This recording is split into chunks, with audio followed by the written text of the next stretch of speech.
We're back. Black Game Pros Mixer, episode number 6.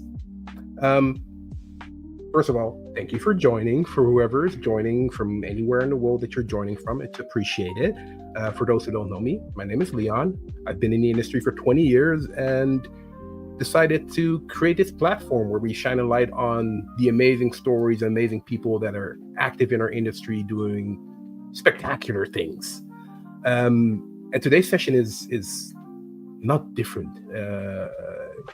It's basically a guest whose work you probably might have heard more from than the actual person itself. And that is by design, because she's one of the sharpest voice directors in the business.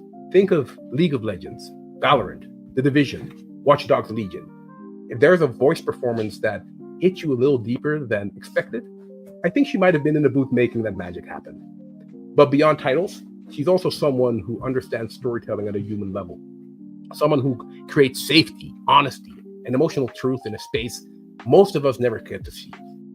So please, welcome Natalia Hinds. Hello. Hello. Hello. Hello. Thank you for such a wonderful introduction.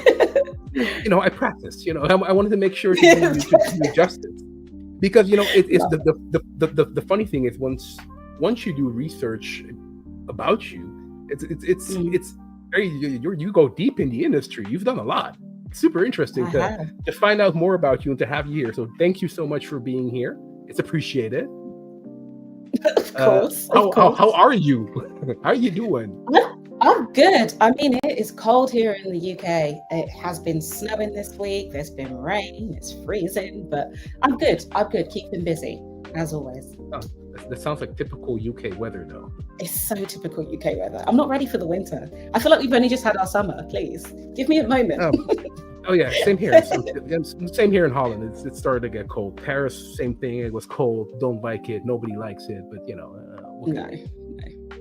No. But seriously, once again, thank you for being here. Since we have an hour, I wanted to get started with kind of like a speed run of questions to get our vocal cords warmed up. Something that you probably would appreciate as a voice director. All right. So basically, quick questions. First thing that comes to mind. There's no wrong answers. All right. Sure, go for it. All right. First of all, TV, YouTube, or Netflix? Netflix. All right. That's so hard. You want to elaborate? Because my instinct was TV, funnily enough, but I felt like TV can be quite regional, whereas Netflix reaches the masses. So for me, it was Netflix because the expanse. Also, there's games within Netflix. There's all sorts of bits and pieces. So it's actually the ecosystem. It's a more complete ecosystem. Fair enough. Yeah. All right. Second one, a character that made you fall in love with storytelling. My granddad. Ooh. Yeah. If you're gonna have to elaborate on that if you want. Yeah, I think it's just my family in general is so good at storytelling, and grew up my mum and my family reading books in accents, and like Anansi books, yes, very spider. Jamaican folklore. Yeah, Anansi the spider. And I think also Enid Blyton. I grew up with those old school books that you found in the charity shops, like the kids going on adventures. I grew up with I was a reader. I still am. Usually 3 books on a go. I know my brain just needs to have that. So favorite book of all time.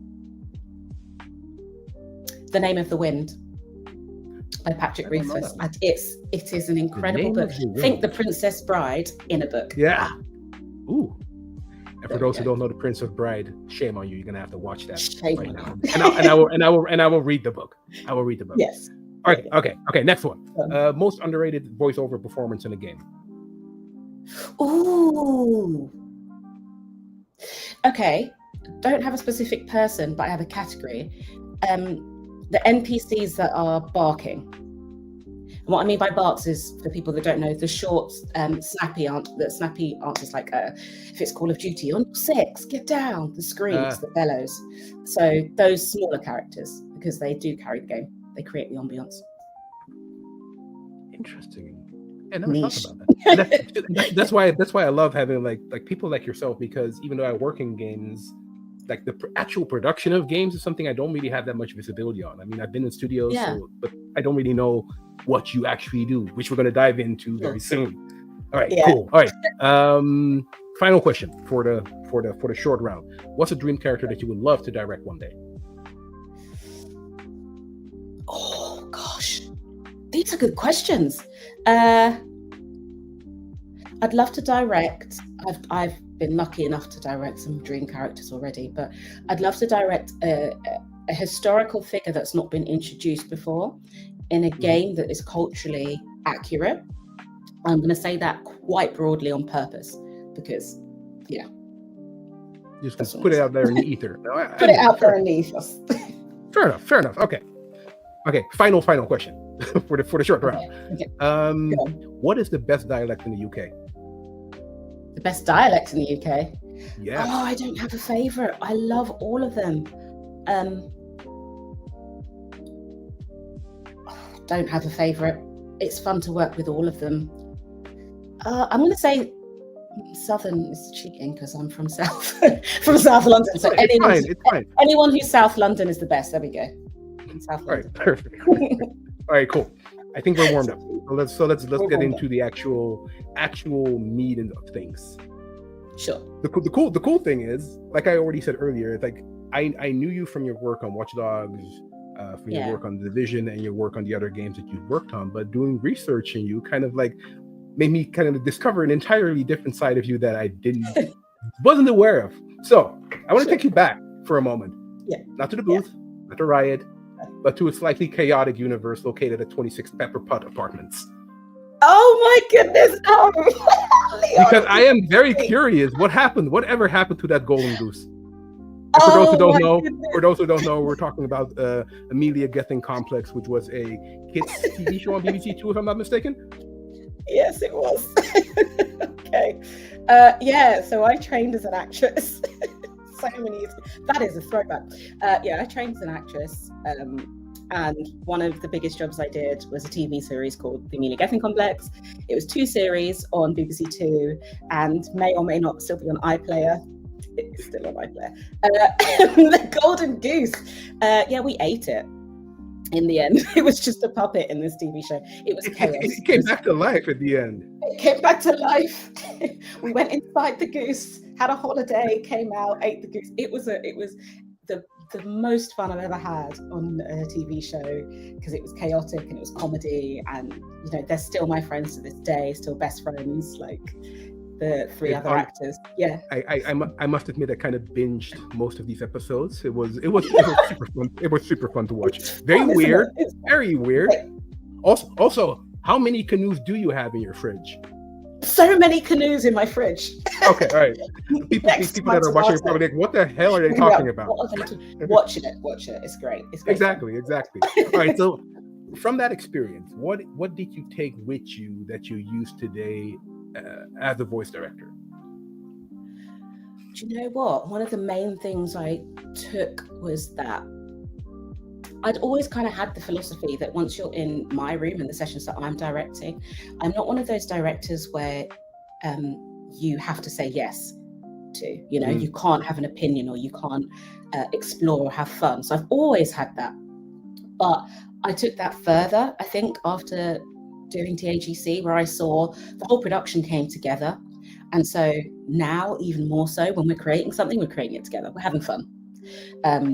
The script is there, but if you say a line slightly differently, then actually let's see if we can adapt that, because that came naturally to you. And a lot of it was about fun, giving and taking. So like it then became, right, well, we can do this in the booth. The writers are here or listening in. Instead of can we say A? Because the actor said A and it made more sense. I don't know, just playing around a bit more with it. So it's about like you learn to be flexible, be able to improvise, and like deal with situations as they come, and not be as tight. All right. Yeah, absolutely. All right. So okay. So you trained as an actor originally, and you transitioned into voice directing. So first of all, where did you study, and how did that transition happen? Yeah, everyone asks me this question because it's such a wild story. But so I went to the Brit School and I studied musical theatre first. So trained dancer, ballet, tap, modern jazz. The Brit School was the most amazing experience. I cannot recommend it enough. It was the best 2 years of my life. And then after that, I got into a drama school called East 15. So I trained there for 3 years on the acting course. And whilst I was there, obviously you were taught the full range from Shakespeare to modern text, movement, voice. And I was interested in voice. It hadn't quite captured me fully at that point, but I was interested in voice. Then from drama school, landed TV roles and theatre roles. Did a lot of theatre, did a one-woman show. And whilst in between acting, if you don't know, it's not always consistent. So there were breaks. And in one of the breaks, I applied to be a runner at Pinewood Studios because in my head I was like, yeah, if I'm like around, then maybe it might help and also learn behind the scenes. Right. You're like, yeah, of course, be close to the fire. Close to the fire. Give Spielberg a cake and he'll be like, yo, you should be the lead in my next film. You never know, right? And so could happen. I actually ended up meeting him and giving him a donut, but that's another story. So I was then a runner, and at that point they had post-production sound department, which was run by the wonderful Glenn, and he was all about giving people opportunities. And one day we were in the studio and we were recording ADR, so additional dialogue recording for people that don't know. Should I explain that? I think so. I mean, just in case. Yeah. Just in case. So say you've got a train scene and you've got two people on top of a train and they're yelling at each other. In real life, you're just going to hear the train, right? Because when you're on location, you can only hear the train.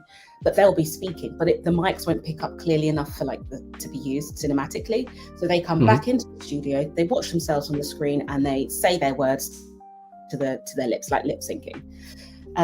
So we did a lot of that in Pinewood and Shepperton. One day, Glenn was like, "Hey, so Natalia, you know voice. You go ahead and take the session." And I was like, no, I'm sick. Because I was petrified, right? These two well-known actors, right? And I'm standing there like, damn, I already love this. It's a film franchise. I don't know how to say, I've just served them tea. And Glenn was like, yeah, I've got to take a call. And he went out and took a call. I ended up taking the session. And from there, my love just started with voice. And yeah, people don't know that I started technically film and TV. So what was the thing that made you fall in love with voice directing? That the thing that you were like, because especially, you it seemed like you were kind of gearing up to be on stage. I mean, you were on stage, you had your one woman show, and then you decided to go behind the scenes and then work with actors and work with voices. I don't know. There was just a pull there. I loved the creating. I loved seeing what people could bring. Not just physically, but vocally. I've always had an interest in that. Obviously, that's why I was in acting and, doing Shakespeare and and blah, blah, blah. But then hearing them perform, and I've always been a massive geek when it came to like animes and cartoons, and my sister was like a proper gamer. So yeah, I really wanted to explore that and help people like pull it out more. And I found, it worked and it was working for me. And then these companies started approaching me and I was like, okay, cool, let's do this. Let's create and build a world that people can also enjoy. Yeah. I mean, did you ever plan to go, probably not, to go into gaming? From there? No, it happened at Pinewood, ironically, in Shepperton, where Watch Dogs happened. I hadn't planned as far as that. Because are you a gamer? I am, yeah. I wish I had more time to play games, but no. So because we have a question from the community, from Tobe, who says, "Hey Natalia, did you have any favorite video game titles growing up? Top 2 or 3?" I did, but you can't judge me. You can't judge me. So my sister was amazing at games. Like she still is. She's awesome, and she's also an actor. I really loved the games that like family orientated because it felt like anyone could play them. So the Mario Kart. I had a Nintendo 64 was the one that we played on all the time. So anything like Diddy Kong Racing, any sort of group game where we could like all be together and I could hear the like the voices for me, which should have known really, shouldn't I? Bugs Bunny Crazy Castle, Had that on my Game Boy Color. I'm really good at that game. What else? Zeldas. I'm trying to think. Pokemon. Oh, Pokemon. That was a game of my childhood, if I'm honest. Is that 3? That's more than 3, I think. That's more fine. Than 3. Okay, but I mean, what did you have? Did you have any top 3 games? I actually did. I mean, it was also linked to the question that I wanted to ask you follow up. Oh, go on. My top 3 of games growing up would definitely be Super Mario, everything Super Mario. Zelda, I got into a little bit later. As a kid, Battletoads. Battletoads was amazing. Super difficult game. And let me see. There was this text-based game back on the old school days that my older brother turned me on to. Was like an adventure RPG game, something with the red dragon, something weird. Oh wow. Anyway, sounds cool. Anyway, link to my little obscure list of games. While you were playing these games, these more popular games that you mentioned, did you even think that did you even consider this to be an option that you could ever work in this medium of video games? Or at that time were you already thinking, I want to be in film, television, on stage? I think for me I had no idea. How comes you had no idea? Like this wasn't your goal? Like you had, because you said you worked, like you've done film and everything, so you kind of came from that background, and then we've both ended up. So there's a creative medium there that brings us together. Yeah, exactly. Which is wild. Exactly. But I always thought TV, film, theatre, that was my goal. I hadn't really thought gaming, but then my sister and I would watch animations and do the voices. You know, so voice has always been really strong. Like, as in, like, we could do the whole of Shrek. We're really cool, and like other films and stuff that we love. 101 Dalmatians, these little animations that we'd sit and like Lion King and do the and oh man, you're taking me back in the days. I used to have like I had like the tape recorder, and I had my own imaginary kind of showcase where I was interviewing the Teenage Mutant Ninja Turtles, that kind of stuff. It was weird. See, that's sick. Yeah, no. I listened back to that tape like years later. I was like, oh my god, what the hell was I thinking? But it was cute. Anyway, it's not about me. It's about you. It's about you. Let's go back to you. Okay, so you were at Pinewood, and an opportunity in video games happened. You mentioned Watch Dogs. What happened there? That was, I think, the third one, actually. I lose track because it just blurs into one at this point of like timelines, because the Division happened there, Hitman happened there, Watch Dogs happened there. There were other little pockets of games and lots of TV, and also audiobooks. I was doing audiobooks, voice directing for companies like Hachette and Audible. So all these pockets of things were happening. And then I went off filming for the Nina Gethin complex. And whilst I was doing that, the opportunities were still coming, but remotely. I thought, oh, that's cool. There was, I think it was for Black History Month, where a few years ago, maybe 6 years ago now, I say a few, God, time flies, where BAFTA had done a little, a special for that month. And a guy called Mike, shout out to Mike, had found me in the ether and had tagged me on Twitter, back when it was Twitter and more positive, let's just say, more positive place, and had tagged me alongside Jayanne Lopez from Black Girl Gamers and Steph from Naysar and Danny, who's Ebonix, and Cassie is in Geeky Cassie. I think it was just those four. Oh, and Shay Thompson, who is an incredible presenter. And so suddenly I was in this tag with these incredibly talented Black women who are and Black people who are in the gaming space. And from that, BAFTA contacted me, asked me to be a judge on their BAFTA games, and I became a BAFTA TV and film as well as games member. And then also I was that's where Riot found me, Riot Games. And wow, yeah, it seems like it seems to just have happened like organically, kind of like you just grew into it, and BAFTA contacted you, you became a member, Yeah. you became a jury, and then Riot Yeah. contacted you, and so on and so forth. Yeah. Wow. There was hard work involved, I promise. It wasn't just there was no, like of years course. between that, but I do feel Of course, really lucky that I had these support systems around me.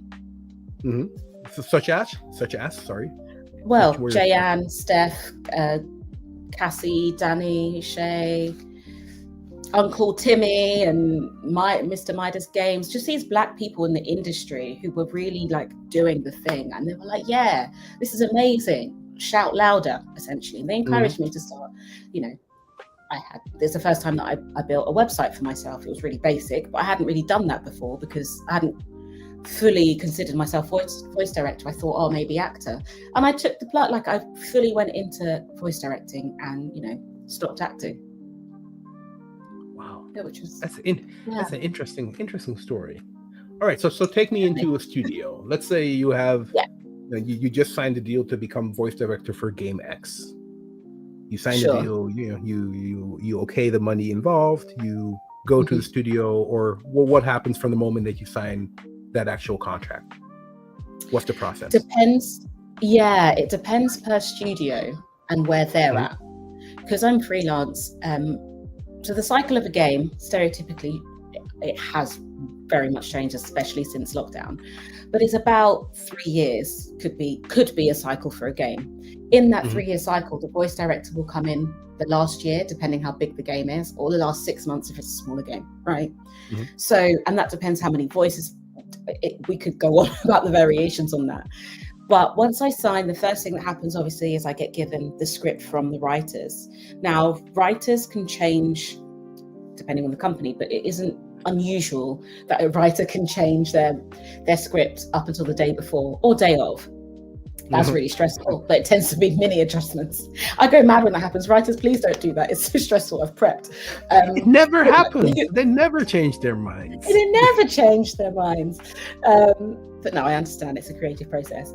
But yeah, so sometimes I'm involved in the casting, in which case that would be several months of literally going through, seeing who fits the bill for what character, depending on the character. We get in the booth and with the actor. Sorry to interrupt, but how does that work, the casting? So in my old school brain, it's like you're in a room and you're sitting together with your casting directors, and like they all walk in and do their little line. Is that how that goes, or is it? You did a lot during COVID, but yeah, what's that process? So the usual process is I, having been in the industry as an actor, I am very aware of the actors and creatives around me. And so I may or may not have my own private system that I log people's names and their voices and, their talents, as it were, their unique selling points, juggling, roller skating, whatever. Not necessarily useful in the vocal booth, but if you're doing a skating game, having a skater in the room is useful because they know the terminology, they know the sounds, and there's a familiarity.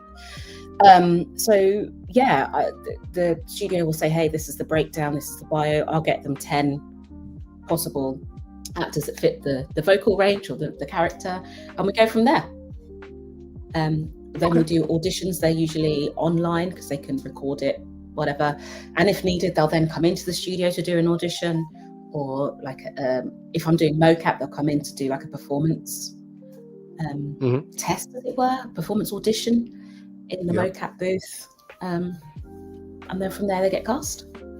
And what makes you decide what the right voice for a job is? What's the thing? What are the characteristics that you pay attention to? The je ne sais quoi, as it were. I think. Fair enough. Yeah, I think. Aside from the bio, because you can get 10 people that come in and read the line perfectly, it's a person that doesn't. And what I mean by that is a natural spontaneity. Like, one thing I love working with studios that don't stick to the scripts like rigidly, because there has to be a flow, right? So if a person comes in and they're line reading and they've got this one line to deliver, if they do it, I don't know, cleanly, it's wonderful. I'm like, yeah, they hit the brief, cool. But if you come in and before the line you cough or sneeze in character and then deliver the line, I'm like, they thought about the character's got an allergy, and so they've sneezed before that line or sneezed after that line to bring that back and like make that character whole rather than just deliver the line. Cool, that sticks out. So it's like That's an example. yeah, it's interesting. It's like the eye for detail, level of detail, and preparation for your character. Yeah. Huh. So much that goes into Absolutely. indeed creating a character like that. So much. So Okay. much. Wow. So then you get the job as a voice actor. You're in the booth. Together with you. What's the process? What happens first? Let's say I'm the voice actor with my terrible voice, and I work with you for a specific game. The first thing I do is a cup of tea. Now, I say this because voice actors, doesn't matter how skilled you are. Firstly, I'm British. Secondly, doesn't matter how skilled you are, a voice actor will come in nervous for their first day, right? And you can't perform if you're nervous and overthinking it. I know you've done the prep. I've trusted you that you've got the script at least a week before. I try to ensure that happens, but that ultimately is up to the writers in the studio. So I know that you know your character. We don't need to sit there and talk about your character in depth at the beginning. We just warm up, right? And that is just a cup of tea chatting. And then it's, okay, so what were you thinking about it? I asked them, so what were you thinking about your character? Where did you see that happen? So they already have an accent brief. So I'm like, cool, so does this accent work? Do you think it works? Okay, what lines stood out to you? And we talk about the script like that, like really break it down, but casually. So by the time they come into the booth, we're not having to do 7, 8 takes. We're doing 1, 2, 3, boom, boom, boom, because already they're comfortable. That's like my beginning process. Wow. Yes. Okay. And let's say you have an actor and he or she just doesn't hit it. Just, she's not feeling it or he's not feeling it. How do you get that person in the right state of mind to deliver the line or lines that they need to deliver? Do you know, I actually had this happen once on a really big game whilst I was at Pinewood. And this actor was semi-new. I think they'd maybe done 1 voice recording in a booth. And they were so nervous. And even though I did the cup of tea and everything, they kept stumbling over the line. And I think it was because it was an accent they weren't comfortable with. But on the auditions, they sounded like they were. Like, there's only so much you can do, right? Until you get them in. And you can't always bring someone from Scotland down to England just to do an audition, because you have to pay actors to do that. Like, that's, So they were just really nervous. And that was a 4-hour session. And I remember, it was a 2-hour session. And I remember thinking, we're not going to get what we need. And so I got in the booth with them. And I said, cool, do you know what? We're just going to talk. And I said, look, the mic's going to be on, but we're just going to have a conversation. Do the accent, but we're not doing any of the lines. And they were really, really nervous, but we just started talking and they were doing the accent. Fine, chatting. I was like, well, you've got the accent because you're talking to me in it. They're like, I know, but the lines. I said, well, don't read the lines. I'm going to read you the line before, and you already know the line. You've done your beat changes, you've done your notes, you already know what the line means. You know the underscore of the line, you know the tone, you know what you're trying to convey as a character. Say that. Say what you're trying to convey. I don't care about the words right now. Say what you're trying to convey. And we got it. In the last half an hour, and I was sweating because we didn't have any other time to record this actor. And I was like, if this doesn't work, so help me, I don't know what to do. But in that last half an hour, they literally pulled it out. And a lot of it we had to rewrite to fit them. But we got the undertone, we got the point of the scene, and we got the narrative that we needed. That was really tough. That was my toughest moment. I can imagine. Touch wood. Exactly. When you're looking at the clock and you're like, oh my gosh, like I've got to, how do I make you comfortable, but like, hurry up. Just do it. How do you keep your cool then? I mean, you have to keep your cool for sure, but sometimes what's that Dave Chappelle skit when keeping it real goes wrong? That kind of stuff. You're like, take a deep breath. I always think to myself, do you know what? It's a game. And I have to, because like the other part of me is like here. Like I've been a producer, right? So my head is always like dung, dung, dung, dung. But I have to like almost split myself and go, do you know what? It's just a game. It doesn't matter. If it doesn't get made today, it'll get made another day. They don't like me saying that out loud, so I don't. But internally, I say, We're amongst internally, friends I'm here. like, It's okay. It's okay. we're amongst friends. I'm like, it's okay. Mm-hmm. It's not the end of the world. This is not open heart surgery. We're making a game and we're having fun. And if it doesn't happen today, it'll happen another day. And honestly, that's got me through some like really tough, sessions where it's been like that being like honestly the toughest, I think. Yeah, breathe. Okay, all right. There's another question from the chat, as the kids would say. Do you tend to keep your own talent roster? Yes, I do. And that's because I work with a lot of people and I get a lot of emails, and there are so many of you guys and only one of me. So I can't remember people. I can't remember people otherwise. And it's really simple. It's a name, a spotlight link, vocal quality, and if you have a USP in any way, like a lisp or anything vocally, but also physically, like if you can juggle, if you can roller skate. Those are the examples I used before, but you know what I mean, that kind of stuff. A juggling lisp having dude. Yeah, okay, on roller skates in the vocal booth. On roller skates in the vocal booth. Roller skates. Yeah, it's fine. Insurance doesn't matter. It's fine. Yeah. So then when you have a gig, they sometimes ask you for a specific talent, like, hey, can you also source a talent, or is it? Yeah. Oh, very much so. I do a lot of consultancy as well for games that are more on the cultural side, specifically games that have Black characters, and a lot of the times they are asking for specific accents, voices, countries. How did you get into that also, specifically? So sorry to interrupt, but that's super interesting. No, go. I mean, it's a very niche kind of thing, but it's super interesting niche to be in, it seems like. Yeah, so if you haven't played Valorant, anyone who's watching, awesome game. I am biased, but it's awesome. The character Phoenix is from South London, and like I said, I'm a South London girl. So when they got me on board to be the voice director, I wasn't just for him, it was for the original 12 agents. I was working with a wonderful guy called David Liley, who was the lead voice director, who then moved on to do Arcane. The lead voice director of Arcane.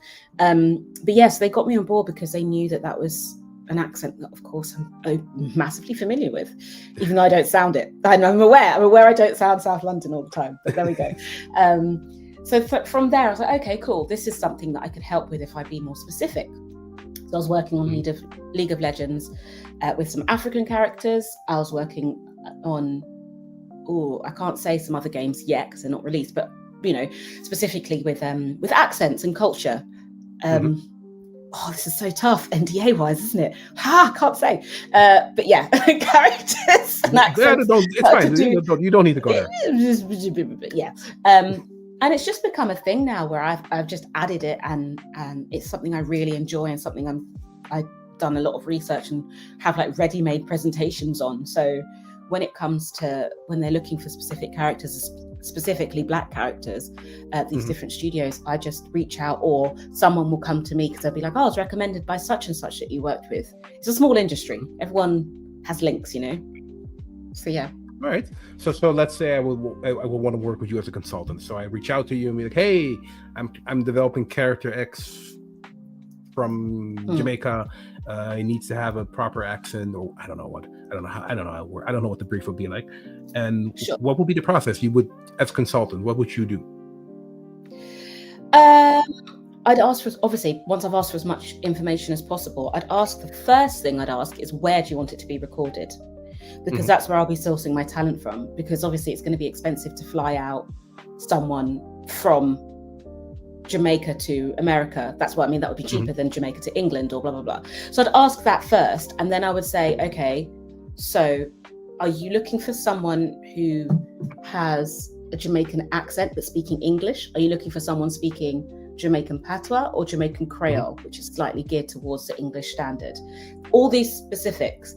And then I look in my little notebook and see who I've got. And 9 times out of 10, I have somebody or a few people I can recommend. And then it's just availability checking and sorting that out. And studio, like what studio they want to record it in. Then I just give the list.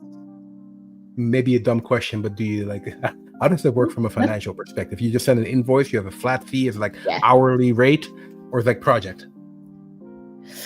Both. So I have a flat fee, an hourly rate, a daily rate. Again, depends on project. And yeah, I do send out an invoice because I'm freelance, so got to keep track of it. Got to keep track. I mean, of course. I mean, it's your finance. It's important. A lot of people in the industry that do your kind of work, they work with agents and they work under management and these kind of things. How do you do that? How do you work? Yeah, I don't have an agent. It's just me. I am my own agent, PA, email answerer, phone answerer. It's just me, which is tough. Isn't that a bit much? I mean, you seem super busy. I mean, you have a lot on your plate right now. Yeah, I do. I'm currently doing 6 different projects, and I probably need a PA at this point. But it keeps picking up, and I love it. I really do. And at the moment, it's just something I can just about handle. But it does mean like my work hours are really long. I could easily do a 9 till 9, or depending on research for the next project, it could stay up till 2 a.m. Or during lockdown, I was doing mad cycles where even though it was remote, I was working in the UK with America, LA, but also for the same project with Shanghai, with Australia. So all the I'd do a week, but that week would be almost continuous. There'd be breaks between for legal reasons. Obviously, I'm not going to work flat out for a week. Like, what? No, you wouldn't. Okay. No. Boundaries. No, I need to like eat and sleep in between, hopefully. And yeah, of course. Do you remember that? Yeah, good old eating and sleeping. We take that for granted. But I was doing multiple countries, and that can be a lot. And but it is just me that does it. And through I'm lucky enough to work with companies that really do look after me, and they have that respect. And when it comes to doing projects, because like earlier this year as well, I was in Vietnam doing another project, and like flying out there, but also doing a project in the UK from Vietnam whilst doing a project in Vietnam. And they just understand that I'm constantly like spinning plates, and they're respectful of that. So. And you were saying in our little pre-chat that I travel a lot. Come on now. It's like I just do Paris, Amsterdam. Yeah, that's cool though. Like a lot of mine, I suppose. I work with a lot of other countries, but I don't necessarily go there that often. So, yeah. Okay, so what's the coolest spot that you've been to for work? Vietnam. Yeah, that was amazing. It was amazing. I have to say, like Hanoi or no, Ho Chi Minh City. Ho Chi Minh. Ho Chi Minh City, capital. Yeah. And I was capital, and it was just lovely. Good people, good food. I love the food there. It's amazing. I can imagine. And not expensive. 3 courses and you're paying like a tenner. It's like, that's wild. Plus a bottle of water. Just wonderful. And the project was great as well. I wasn't just there for the food, guys. I mean, they travel for food. It's fine. It's standard. But yeah, that was great. And then obviously meeting the Riot team, having worked with them for several years, finally getting to meet them earlier this year in LA was pretty special. Yeah. What do you think about LA? You've been there a few times, or was it your first time? It was my first time. Really? It was my first time. So I went in February, just after the presidential election. And so I went when it was quite quiet, let's just say. The fires had died down. But mainly, I didn't get to see loads of LA because, again, there for work. But the people were super friendly in the area that I was staying in. The team are incredible. Like, I just love the team. And I thought it was great. It was expensive, like more than London. Maybe it's just because I know cheaper places in London. I mean, LA is just crazy expensive. I mean, you also need to know where you go, but still, it's crazy expensive, especially nowadays. Yeah. Ouch. But it was good. Anyway, all right. So, Vietnam. Wow, there goes my voice. Can you how do you say that? Can you elaborate on the project you were there for, or is that's a no? That's fine. Perfectly fine. Sorry, everyone. There's going to be a few moments like that, but it's cool. I'll tell you what I can. Okay. It's fine. I want to go back to BAFTA. Your work for this amazing organization there. them just reaching out to you, and Yeah. that was 3-4 years ago, I think, something like that, or Yeah, longer. I think so. No, I So think what it does was your 4 years ago. sorry, Yeah. I keep on interrupting you. I'm sorry. I'm just excited. No, I think there's a bit of a delay. Don't worry. Oh, it's like one of those television kind of interviews, bringing Yeah. in the reporter, and then having like a 5 second delay. All right, exactly. All right, okay. BAFTA. BAFTA. What does your work entail? What does it actually entail? What you do for BAFTA? And for those who don't know, what is BAFTA? BAFTA is an amazing organisation, British Film and Television Organisation, and Games. It should be BAFTA with the G, but we can't make that work. It's essentially an organisation that I don't even know how to describe BAFTA. They just do amazing work. They have lots of sessions, seminars, talks on the industry, like film and TV, as well as games. They also they do a massive award ceremony in the UK every year for British film and TV, but also games. I am both members of both, but the work I've done specifically for BAFTA Games, I've been on the panel before, like the jury panel. So the games that get submitted every year, I've been on a long list. So literally the list of, say there's 101 category. And I've also been on the short list where there's only maybe 6, and we have to play these games and then, note down everything about them, goods, bad, pros, cons, whether they should go through to the next round. And then we get together on the panel, on the jury, get together on a selected day, and we essentially go through the BAFTA details. I don't know how much more I can say about that, but yeah, judge basically. But I've also done talks at BAFTA, like actual hosted panel talks. Quite involved. You also do mentorships, right? I do mentorships. How did that come to be? That was, oh gosh. So this was Limit Break, was my first official mentorship, sorry. And I had 2 mentees who are amazing, Louise and Naomi, both fairly new to the industry, but also very much, they've got stuff to show you, they're very, very talented. And it was just a selection process. I just decided to go for it one day. Like I have time to do anything else. But I decided, you keep yourself busy. Be useful, Talia. Right?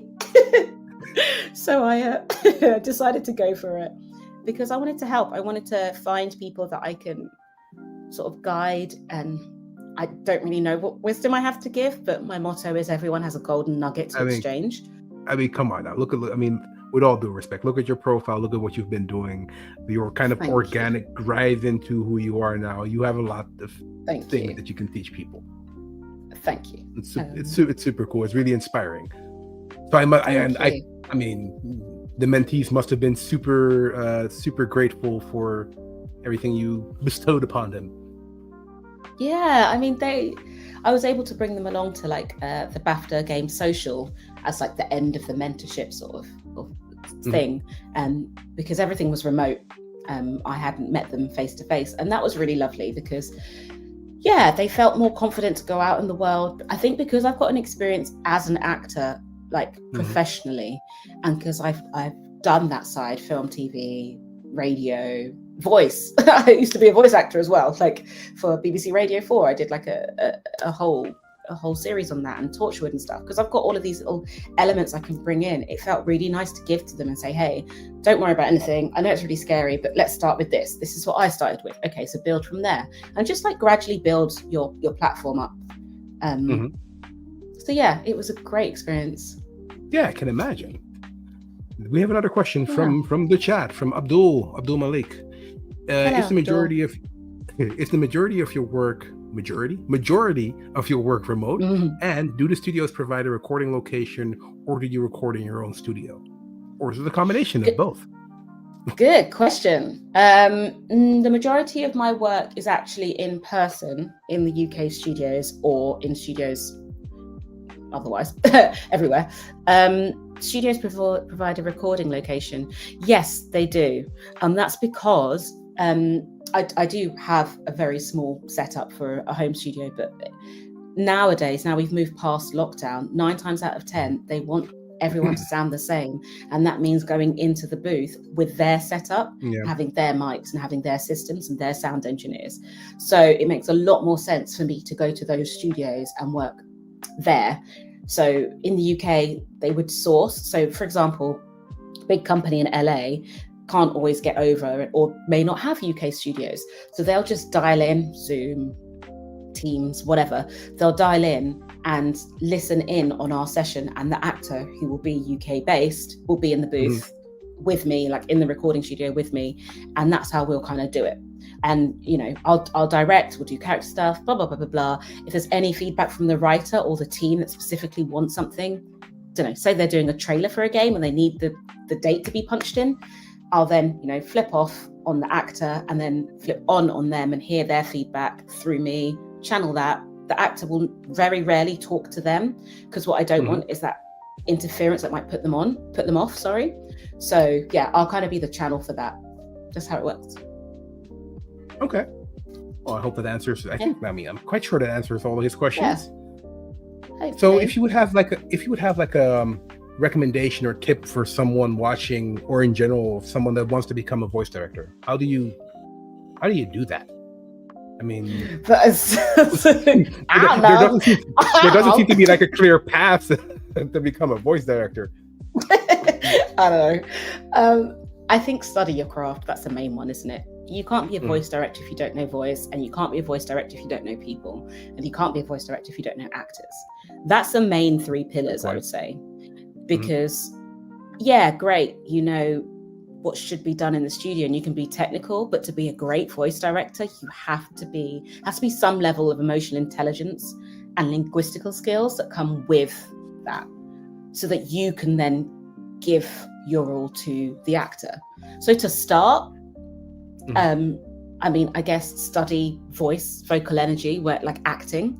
And I think that's what makes me feel comfortable in the booth, is that fundamentally, even if I didn't know the script, I can tell an actor how to vocally project safely because I've studied that myself.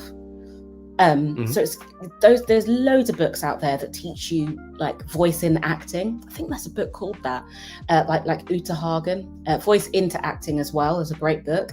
Just getting all these little pockets, and be the actor in the booth, so you know that fear. That sounds silly, but like, you know, like be the person that, like, put yourself in their shoes physically as much as you can, so you understand. Record things on your phone and listen back, so you go, okay, if an actor can't afford a mic, like a really nice setup, because these things be expensive, then you know that if they're recording from their phone, how would they hold it? How can you tell them to tilt the phone? So, like, there's little things you can do to kind of build up on that. And then I guess email people. I don't know, because my path was listen, I trained as a dancer at Brit School Musical Theatre. Like my path is so out there. But be in the room, go to talks.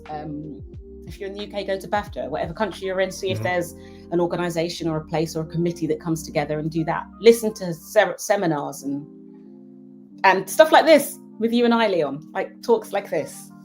Yay.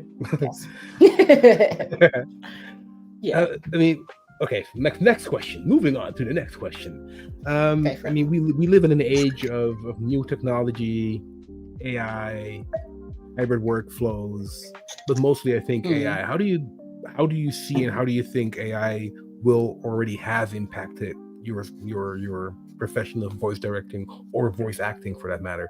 Because I mean, nowadays, you know, I mean, you can just create the voice. You don't need to hire a real person. At least that's what the fear is. What did you say? That's why I put build in the caveat. Like, that's what the fear is. Yeah. I don't think that. Like, no. Actually, I was at a talk, ironically, at BAFTA last night about this very same subject, and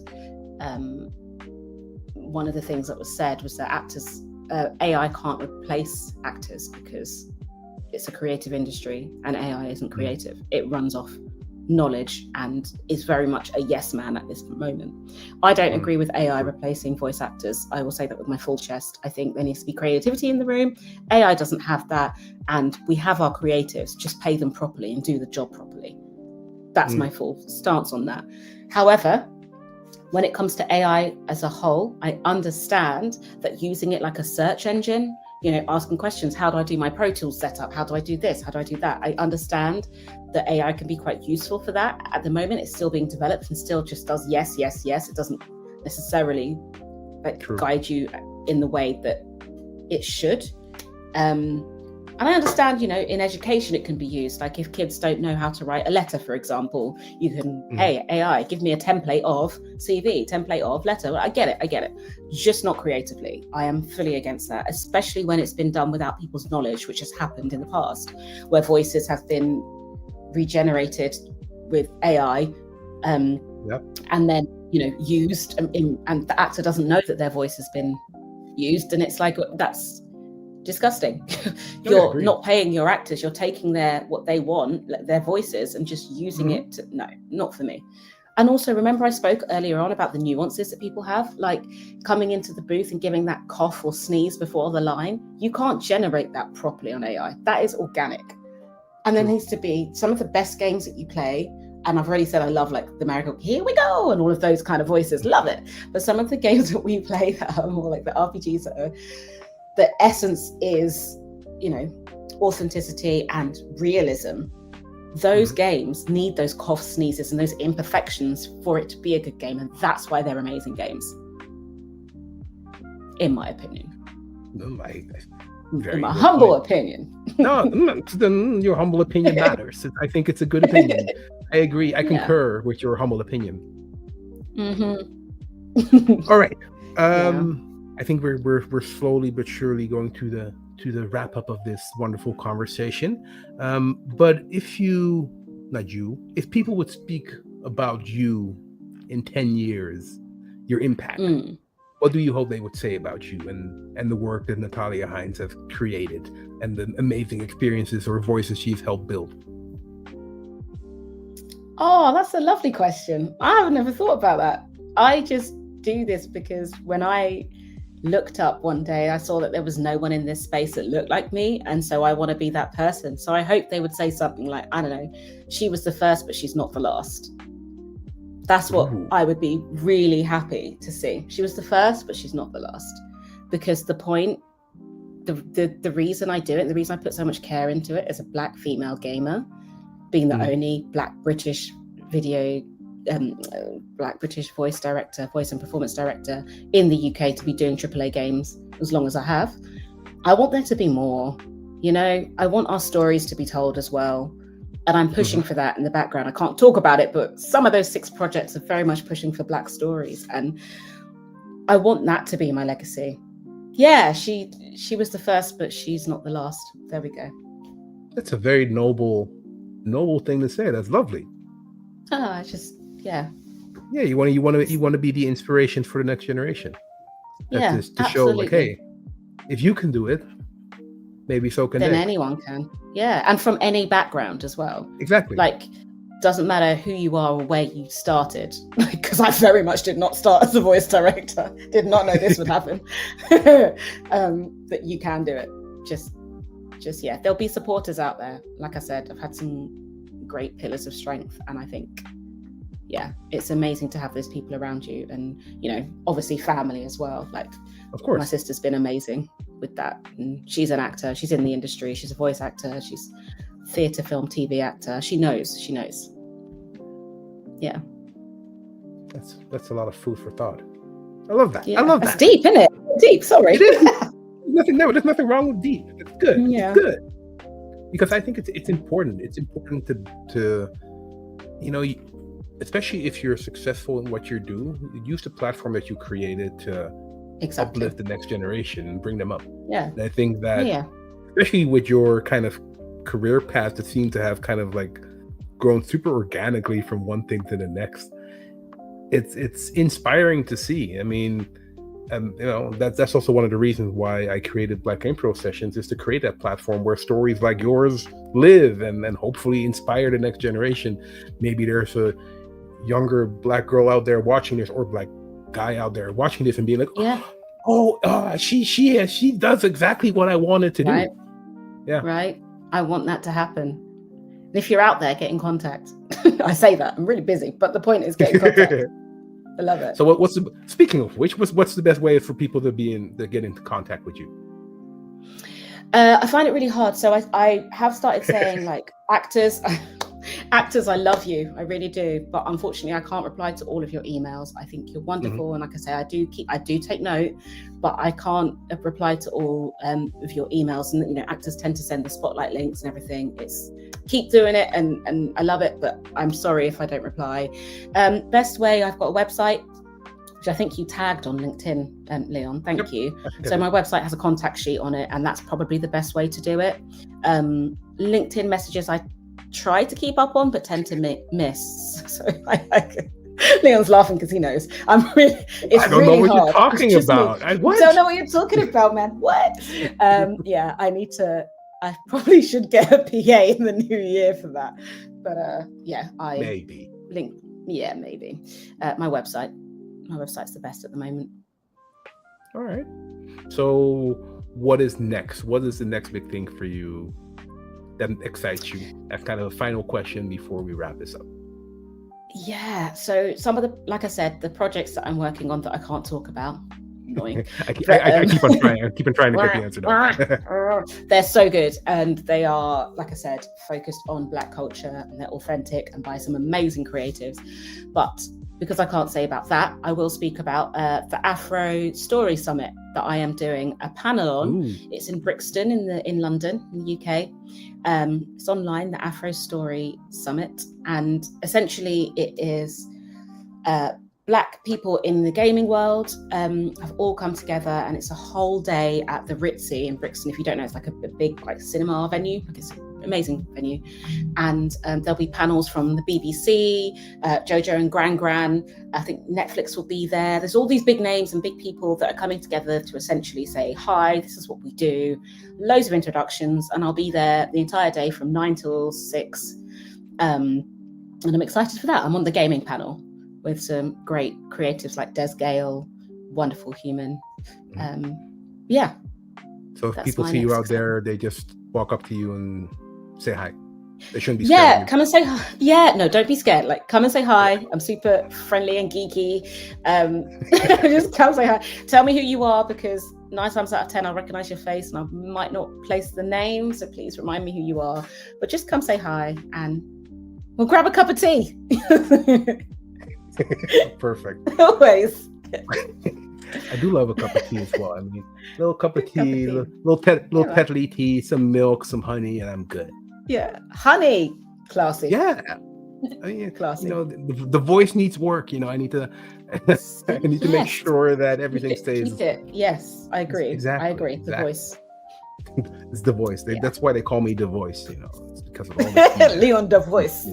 Oh my God. That's a thing. Anyway. Leon the voice. Leon the voice. That's me. Natalia, thank you so much for your time. It's really appreciated. The industry needs more people like yourself. Like you already said, I know I didn't really highlight it at all, but you being the only Black woman in AAA voice directing in the UK, I think we need to change that in general in the world. We need more of you, and I hope I think your story is super inspiring, and I hope it inspires the people that are watching, the millions and hundreds of billions of people that are watching this stream right now. So once again, thank you so much. Thank you for having me on, Leon. Honestly, this has been great. This is fun. Yeah, it was fun, right? It was not too bad. Yeah, there's no reason to ghost me for as long as you did. No. Spill the tea. With milk and honey, of course. Milk and honey. For those watching, thank you so much for joining. It's appreciated. I've seen you from all over the world once again joining. It's appreciated. Next week, normally I'm kind of like do every other week, but next week I will be back with another guest who I can already announce. Normally I'm a little bit late. Now I know. It's kind of linked to you, Natalia. Put him in the chat right here. Boom, here we go. Yeah. Next week, episode 7, Thursday, December 4th, Eli Harris, voice actor. Has done some amazing work as well. So we'll go deeper into this whole kind of voice vibe. And I hope to see you all there. Once again, Natalia, thank you so much. You rule. Thank you. Thank you. Thanks, everyone. Bye. See ya.